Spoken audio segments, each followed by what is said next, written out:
What's up, guys? It is Breakshift back with another janky deck. This one I sort of hesitate to call a meme deck because unlike most of the other decks I've shown y'all so far, there isn't exactly one specific gimmick or funny thing we're trying to pull off. It's more of a holistic strategy that just happens to be kind of off the wall and weird. This is Bystial, just straight up Bystial, as close as you're realistically going to get to a pure deck. And if there was going to be one specific, somewhat gimmicky thing to focus on, that would be this guy. The Forgotten Bystial, the Bystial Albalos. Let's give this guy a quick read. He is a level 12 with 3,500 attack and defense. Can't be normal summoned or set, must be special summoned from your hand or graveyard by tributing 2 Bystial monsters. While this card, summoned this way, is in the monster zone, negate the effects of all face-up Ritual, Fusion, Synchro, Xyz, and Link monsters on the field. Furthermore, if this face-up card in its owner's control leaves the field because of an opponent's card effect, you can banish all face-down cards in the extra decks face-up until your opponent's end phase. So this thing is pretty strong, actually. While it's on the field, it's going to negate all extra deck monsters and rituals, and if they remove him, if they just activate like a lightning storm or whatever to kill him, he just banishes their whole extra deck anyway, right? Once this guy comes down, it's quite a hassle to make plays with your extra deck. Obviously, though, the fact that you have to tribute 2 Bystial monsters is kind of rough, and moreover, how are we even going to find this card, right? Because he's obviously kind of similar to Lubellion, right? Where Lubellion sends off 1 Bystial to summon himself out. But the key point about Lubellion is that you're trying to just, hard draw this guy and then discard him to search the Bystial, which will then fulfill the condition for him to summon himself, right? This thing doesn't have any kind of searching effect like that, and we need 2 Bystials. How do we set something like that up? Well, there's one built-in way to facilitate these kinds of plays, and that is with Bystial Saronir. When Bystial Saronir is sent to the graveyard, he can send either a Bystial monster or a branded spell or trap. So you can use him to send Bystial Albalos to the graveyard. But there's a few other interesting ways that we can make this happen as well. Probably the most important one is Chaos Valkyria. Let's give this card a quick read as well. It's a level 4 light fairy, can't be normal summoned or set, must be special summoned by a card effect. You can banish a light or dark monster from your graveyard to special summon this from your hand. And if it's banished, you can send any light or dark monster from your deck to the graveyard, but for the rest of the turn you cannot activate cards or the effects of cards with the same name as that card. So obviously we can use this to dump the Bystial Albalos to the graveyard, but what about that can't activate thing, right? Doesn't that mean that we can't use it? Not quite. If you know PSCT, when you give this card a read, this summoning condition is what we call a built-in summon, or an inherent summon, to use the unofficial term. That is to say, this does not activate. You just summon the monster out for free. It's like Cyber Dragon, right? You don't activate an effect to do it. So that means that even though we cannot activate cards or the effects of cards that we've sent with Chaos Valk, we can still summon Bystial Albalos, and furthermore, its on-field effect is just a continuous effect. That doesn't activate either, so it will be live if we summon it this way. So that's pretty interesting. Obviously, this card being a level 4 light, and the Bystials being level 6 darks, that opens up plays with like Chaos Angel and stuff. And then I decided, hey, why don't we throw in some Raidens here? He's a level 4 light as well. He's also a tuner, so now we have access to Baron de Fleur, we have access to Bystial Dispater, and we get to play Charge of the Light Brigade. This is a great way to mill cards and fill up our own graveyard. Because, as great as the Bystials are right now, there's so many good decks running around that you can hit with your Bystials. You can stop Fiendsmith stuff, you can stop Ubel stuff, the White Forest and Azamina decks. There's lots and lots of light and dark decks out there. But just in case, either if we're going first or if the opponent doesn't have a deck that's light and dark, we want to be able to fill up our own graveyard. So Charge of the Light Brigade helps out with that a lot. This card not once per turn, of course, just mills 3 cards and then adds our Raiden. He's our only real normal summon. Just normal summon him, mill a few cards more.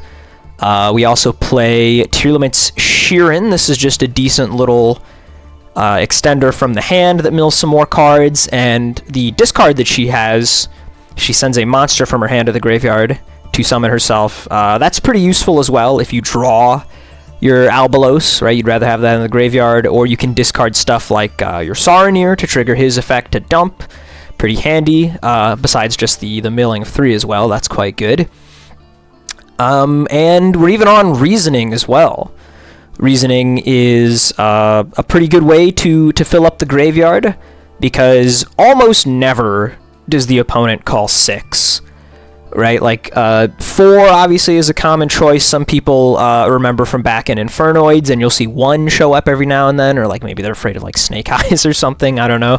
But nobody calls 6. Even if they see some Bystials out of you, they're almost never going to call 6, because they're assuming, of course, that you're just playing the Bystials as like hand traps or as part of a little engine. They are probably not going to understand the number of Bystials we're on and how relevant it is for us to get a Bystial on the board.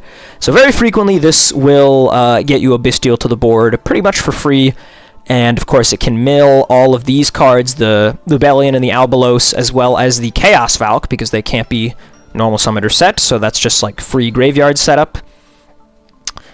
Also, of course, the branded Spells and Traps, these cards can be milled by Reasoning, and that's relevant because you'll see we're actually playing 3 of them here.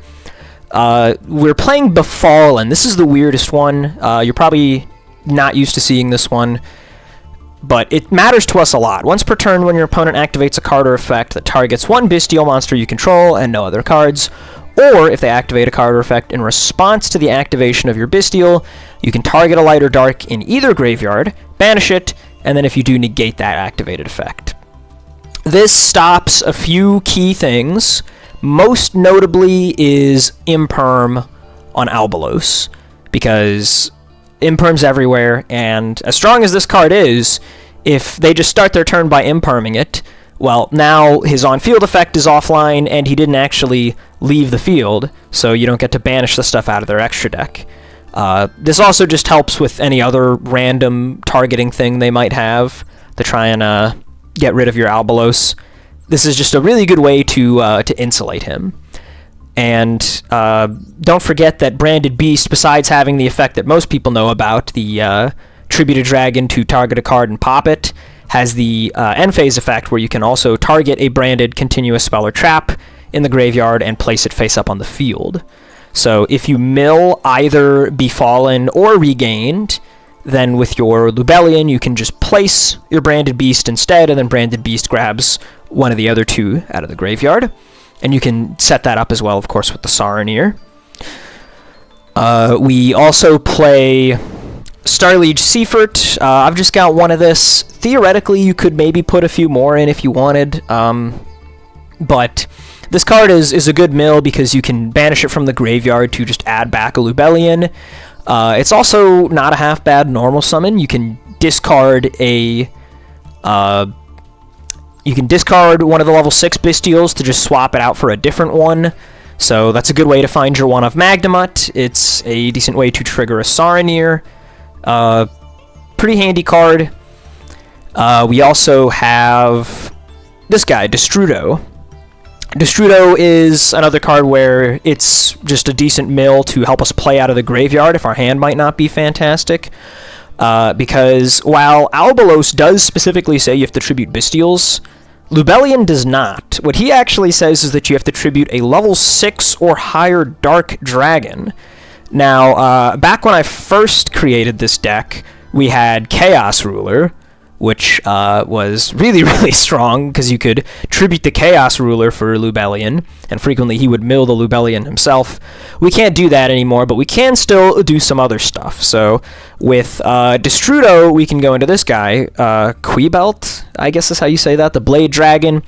This guy can pop a card on summon, but if you don't need to do that, he's also just a way to turn something like a Chaos Valk or a Sheeran on the field, you can just bring out Destrudo, make the Quibelt, and turn that into a Lubellion. Also, if you have like Raiden plus whatever other level 4, you can do the same thing through Borreload's Savage Dragon. So that's why he's in the extra here. Theoretically, you could actually make him and have him be live, but that's not really the game plan of this deck. That's not very likely to happen. So you could also just substitute this with any other level 8 Dark Dragon Synchro. I just chose him because it might come up, but if you don't have one for whatever reason, you could use something cheaper probably. We play Foolish Burial, obviously, because this is just a good card for this deck. We want to have a lot of stuff in graveyard. This lets us pick. And then lastly, we've got our Chaos Space here. This is pretty much just to search Lubellion. Technically, it can also search Chaos Valkyria, but Lubellion's pretty important because we need him mostly to get to our spells and traps. And the discard effect is decent as well. It lets us discard Saronir. It lets us discard any other of the dark Bystials to set up a banish in the graveyard. And it's pretty easy to get the draw effect on it as well. Banisher from the graveyard, target a banished light or dark that cannot be normal summoned. Put it on the bottom and draw 1. So obviously you can use that on Lubellion. You can also use it on Chaos Valk. Pretty handy. If you end up going into the extra deck and you banish one of those guys, it works on them too. Not bad. And then obviously we just have our staples here. Maxi Called By. Ash Blossom, I'm not running because it messes up our reasonings. Theoretically, there's like different builds of this deck, right? Like you could take out some of the more jokey cards, like reasoning it's not exactly consistent, right? So you could be cutting some stuff like the reasoning. You could even maybe cut like the Lightsworn engine. You could put in other stuff. You could just be playing like Fiendsmith, things like that, right? Do more of a Fiendsmith Bystial style. But this is mainly here to facilitate the Albalos because I like it, and also just to play some cards that I like. I really like the Lightsworn cards, and they happen to fit pretty well. So if you think that this idea is interesting, you could try tinkering with it a little bit, changing out some of the stuff. But this list as it exists here, it's actually one of my favorite decks of all time personally. At least when Chaos Ruler was around and we had the Ishizu Millers. It's not quite as good these days, but it can still absolutely put up a fight, as you'll see in the replays. To mention the handful of cards in the extra deck that I haven't gone over yet, we have Psyframe Lord Omega. This guy you can summon with Raiden plus any 4. And since, of course, we also have access to Dispater, you can do the whole rip a card, bring it back with Dispater, rip another card. Not something that is likely to come up very often, but there's a decent amount of space in this extra deck, so I thought I might as well include him. That's also the reason for the extra Chaos Angel. I have two. I thought, whatever, might as well toss the second one in there. But you can definitely just make Chaos Angel with both effects without too much difficulty between the Chaos Valk and the Raiden. Just a good card to have. This card, actually pretty important, Minerva. You can make it with 2 4s, and then you just detach 1 to mill 3. Pretty good. Also, don't forget the second effect. It's actually kind of relevant sometimes. If this card is destroyed by battle, or if this card in its owner possession is destroyed by an opponent's card effect, you get to mill another 3. And then if you mill Lightsworns, you can pop cards, although that's pretty unlikely. It could happen. You can crash her in to like get extra mills and stuff if you need it. And sometimes you'll pop a card, but she is actually pretty good to have just to squeeze out a few more mills if you've opened with like, Raiden plus Chaos Valk or whatever. Baguska, Beatrice, these are kind of filler. I don't realistically imagine you'd make either of these. These guys are just staples, and then we've got a handful of other just like decent cards. That's the deck. It's definitely fun. You could hang out in Platinum with this deck pretty easily, I would say. Let's check out the replays. I've got 2 of them for you here. And these are both against pretty competent decks. Obviously, the replays I show are like the more interesting and good duels. This deck's biggest weakness is its variance. Sometimes, even with every single Bystial maxed out, sometimes you just don't draw enough Bystials. But there's really not much that can be done about that. So here he calls level 3 off Reasoning for some strange reason. I have no idea why, but we do hit, and we milled a Lubellion as well, so we'll go ahead and bust that out. The Saronir effect will go ahead and mill the Albalos. And then we place Befallen. We already have Regained. This way the Albalos will have some protection. We'll dump our Seafort, get out Magnemite, and that's going to trigger the Regained for us as well. So pretty fantastic start here, given that the opponent had no interruptions. Top deck, another Reasoning, and even now, see, he still doesn't call 6, right? He probably thinks we're playing some kind of tier limit deck. But anyway, that'll let us get the Albalos out. We'll put the Lubellion back into our hand, because we actually haven't used the in-hand effect yet. We milled it, remember? So that'll get us a Druisworm for next turn, and we'll pass on that. Magnemite searching Saronir.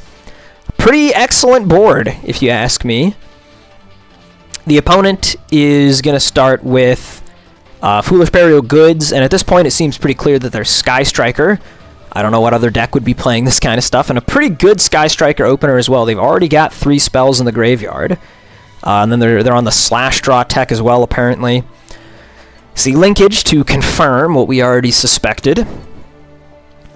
So, Albalos, definitely pretty good against Striker, and I'm really glad I have Befallen because of this card, right? This would have been a disaster if I didn't have Befallen. He has Hornet Drones to chain here, and then he's going to linkage, send it off as well.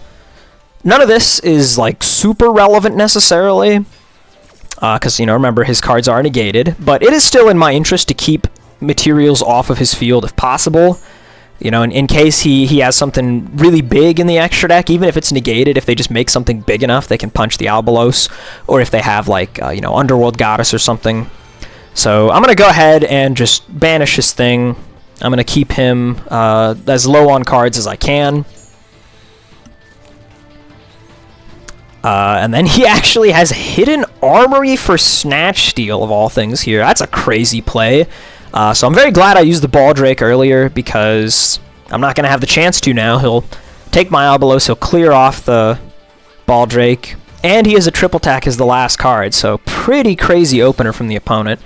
Even on his side, the Albalos is still negating everything, so he has to link it off here. Goes into Azalea, and he's going to take out the Regained, but we will still get a window here to bring something back. I go for Baldrake, so we'll bring that out. He's going to go into the Kagari here. As good as his hand was, he does not have Engage access yet, thank God. Instead, he's just going to grab the Area 0. He hasn't found a Ray yet either, but Area 0 is going to make that a possibility here. He's going to take the Baldrake and send that off. Area 0 for multi-roll, there you go. He's got Ray access, but we've been holding on to a Bystial in hand for a little bit here. So whenever the Ray does hit the graveyard, we'll be able to make sure that it's gone.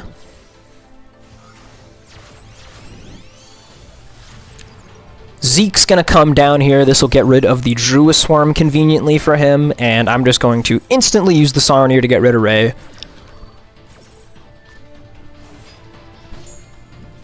He's already gone to his battle phase, so there's not really much else for him to do at this point other than just Shizuku and pass. He makes a kind of quick for some reason. I guess it could theoretically stop the Saronir from attacking, but obviously we have Lubellion in the grave and stuff, so realistically that doesn't matter at all.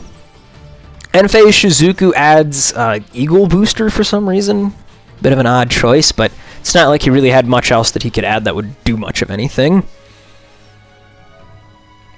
So we can draw with Chaos Space at this point. Let's put Lubellion back. Normal summon Raiden, and he's in huge trouble now because we're able to access our Synchros. So I just go for Dispater here. Saronir dump another Lubellion, why not? Dispater bring back Druisworm. Can Lubellion send off the Druisworm, and this is absolutely over at this point. He's got no interaction left. We've got a whole bunch of dudes on the field. We get to place Beast. Saronir comes down, and that's GG. So we fought pretty hard there through a very competent board breaker deck, and we were in the lead the entire time. Let's check out the other replay I have for you here.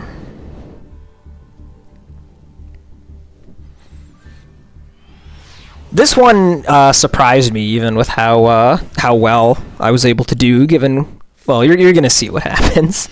So, not the best opening hand, only one Bystial name, don't love that. But we'll see what our mills are here. We mill a Lubellion already, fantastic. Go ahead and add Raiden. And he's got Max C, but thankfully we have Called by the Grave. If your hand is good enough, you can chuck down an Albalos with relatively few summons under like a Max C. And you're pretty good into Fuwalos, the extra deck one, but you're pretty bad against Perulia, funny enough, because he summoned from hand a lot. Anyway, he's going to imperm the Raiden there, so no more mills for me.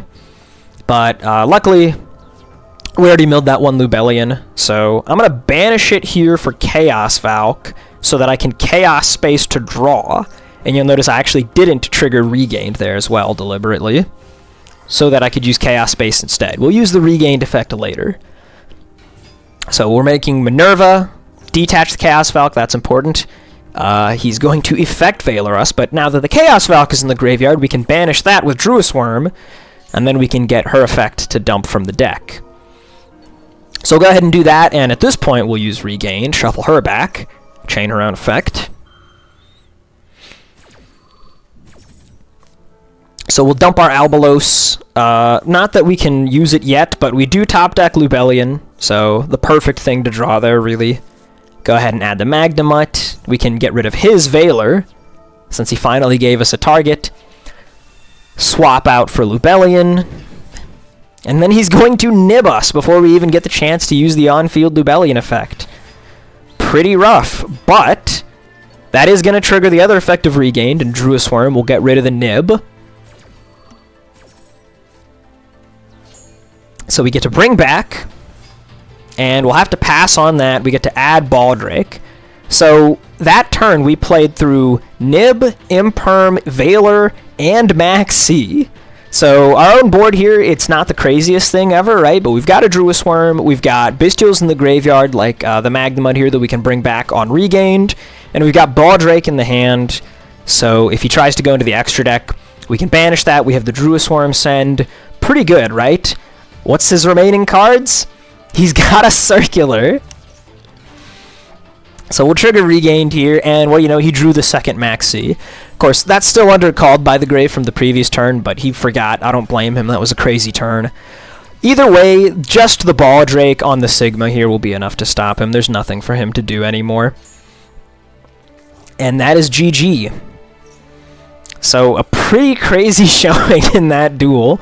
After he nibbed me, I thought I was done for, but triggering the Regained effect to resummon there, pretty crazy. So anyway, that's the deck. Hopefully you guys enjoy. If you try it out, make sure to leave some comments. Let me know what y'all thought. And I will be back with some more decks later. Peace out.